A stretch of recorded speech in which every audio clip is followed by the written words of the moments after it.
Let's look at freefall. The data collected during our freefall activity gives us something like this, where we can see that at time 0, our object is at 0 position. At a later time, our object is at a negative position. And later time, negative, negative, negative, negative positions. Now, we can also see that as these time intervals are equal time intervals, so equal time segments, that in every time segment we fall further and further and further than we did before. So the object is covering more distance per time every time. So we could say that the speed is changing. And in this case, if we're covering more distance per time interval, then we're speeding up. Because this is a position time graph, we have to look at slope being the velocity. So let's look at the slope at all these time intervals. Initially, the slope of the tangent line would be 0, a flat line, which would indicate 0 velocity. Later, we see the slope of the tangent line is greater than 0, but it's a negative slope. That just tells us it's a negative velocity. Now we can see that the slope of the tangent line is even more negative,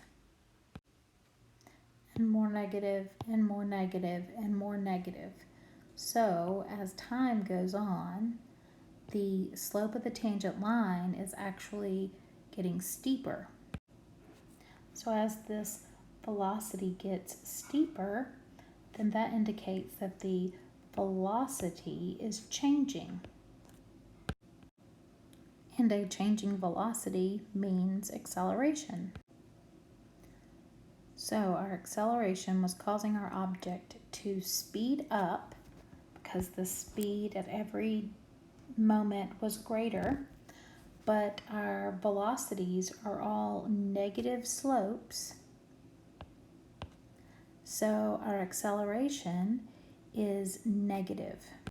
So if we were to sketch our velocities with respect to time, we had a 0 velocity, and then later we had a negative velocity, and later a negative velocity, and a more steep negative velocities.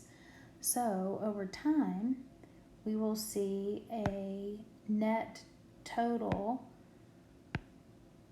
velocity that is changing.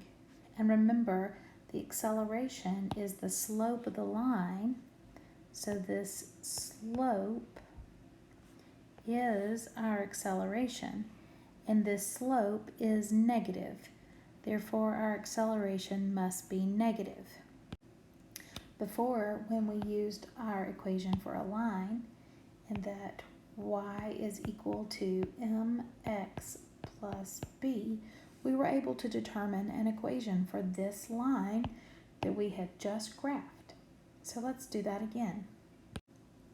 So in this case, the y-axis is the velocity, the slope is a negative acceleration, the x-axis is time, the y-intercept would be the initial velocity. Now since we dropped this object, the initial velocity was 0, which is why we had a 0 intercept there. But if we want to be general, we could have an initial velocity that's not 0. We could have tossed the object up into the air or even thrown it down into the air. So let's differentiate though this one and say that this one will be our final velocity.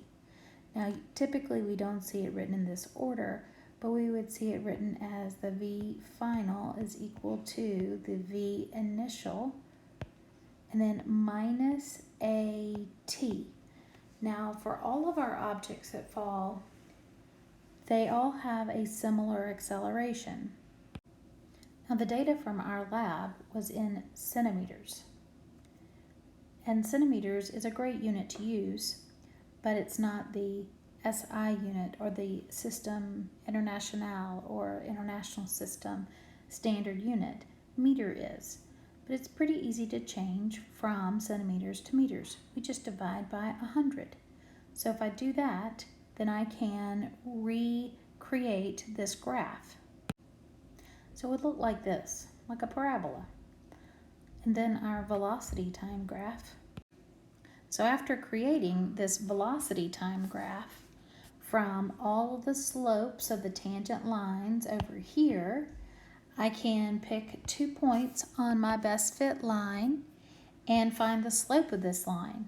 Now the slope of a line, remember, is rise over run. So my acceleration will be the change in velocity over a change in time.